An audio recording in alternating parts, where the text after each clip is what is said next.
Nice to meet you, Miss.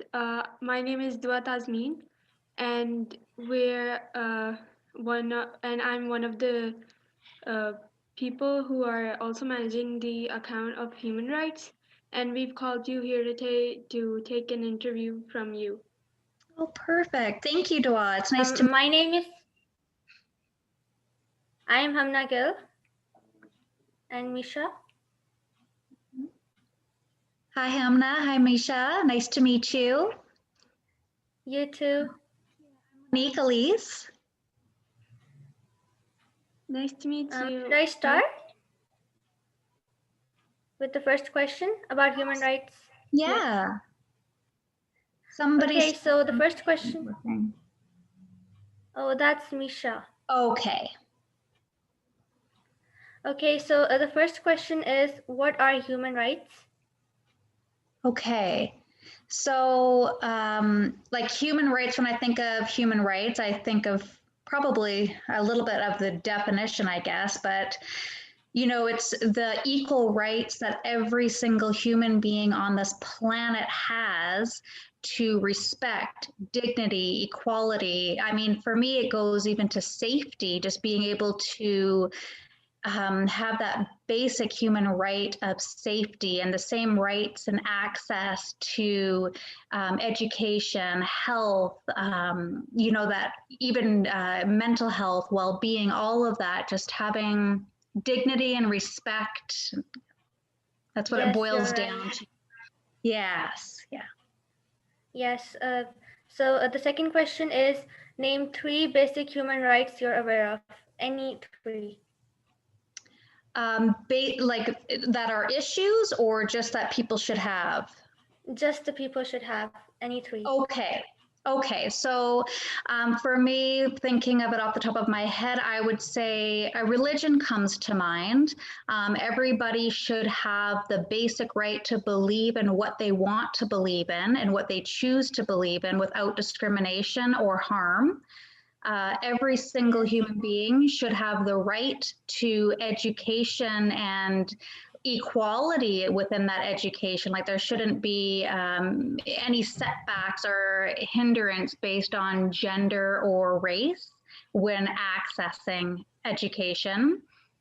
Another thing that comes to mind is environmental.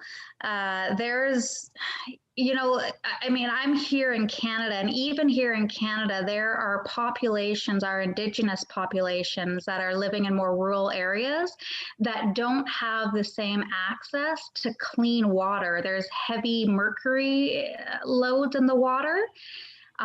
For example, there's in the global south, there's countries where we ship our garbage to their country. So I think of environmental also as an equal right. Why are we shipping our garbage off to other countries and harming those people with toxins and waste? So those are the 3 things that come to mind for me. Yes, you're right. Yeah, yes, that's right. The third question is, why should we respect human rights? Why should we respect human rights? I guess that would be a personal question. I mean, for me, it goes to the heart, to our hearts and what matters at the end of the day. For me, there's nothing else that matters more than humans, and I don't believe that anything should take priority. For example, profits and economy, you see that all around the world that is more important to certain people than human beings. So it should just be number one.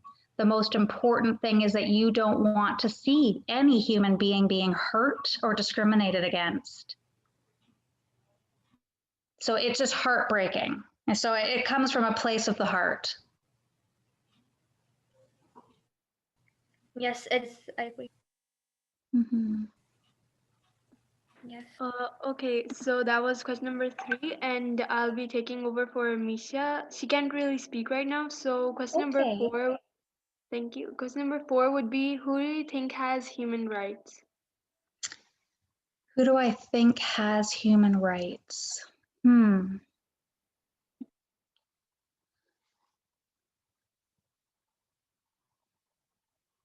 That's a good question. Who do I think has human rights?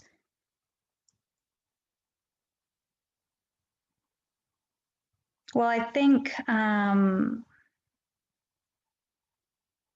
mean, historically, I could be wrong on this. Maybe I don't know or understand the question well enough, but so I could be wrong. But the first thing that comes to mind is historically, white males have had, you know, a lot of privilege and access, and then coming up behind that would be white females. So yeah, Caucasians.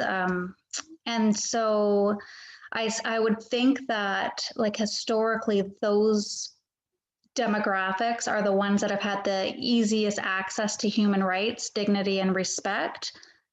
And it's been a lot harder for, you know, people of color.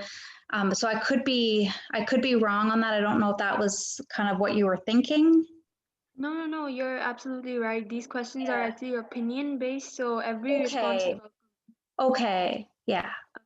So our next question would be, in your opinion, what would be the most important human right and why? The most important. Hmm.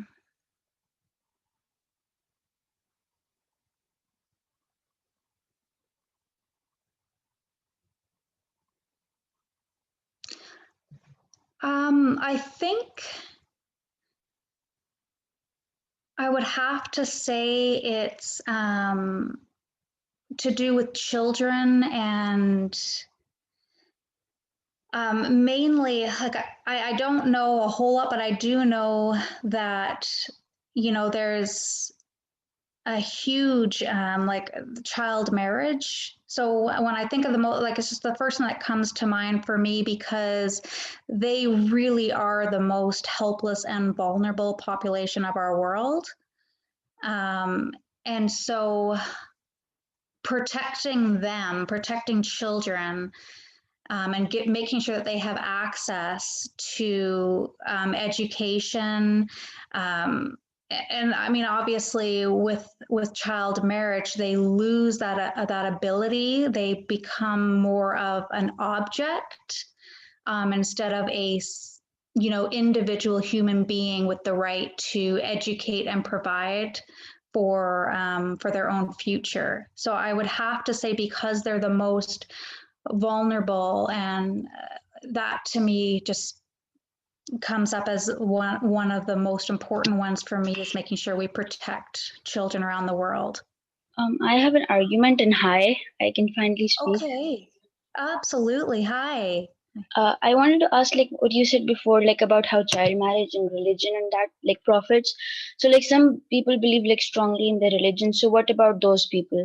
Like they do respect humans as an individual, but like what if their religion comes before that? So what would you say about that? Oh, like do you mean, like, I feel like as long as people aren't discriminating people based on their religion, they can put their like, does that make sense? Like you can believe whatever you want to believe as long as it's not Yes, that makes perfect sense. other people. Yes, that makes perfect sense. Yeah, because I believe everybody has the right to believe what they believe in, just as long as they're not like, don't hurt other people just because they don't believe in what you believe. Right? Yeah, absolutely. Yeah, absolutely. You're definitely right. Yeah, you're right. Okay, Yeah. so next, Misha, would you like to ask the sixth question? Or should I? You can ask it, Dua. All right, then. The sixth question would be like how you said you're from Canada and things are opposed, like how human rights are given to people or not. My main question is, what is the current status of human rights given to people in your country? Okay, so within Canada, I believe we're doing okay, but we have a long way to go, and that really stems from how Canada even became Canada. Historically, it was colonized, and so Indigenous were stripped of their human rights, of their beliefs, their culture, everything. They were stripped of everything. They were not treated as human beings. And so today, we in Canada are still dealing with the impact of that. And there is still, so when I think of like a human right from like our government perspective, we have missing and murdered Indigenous people.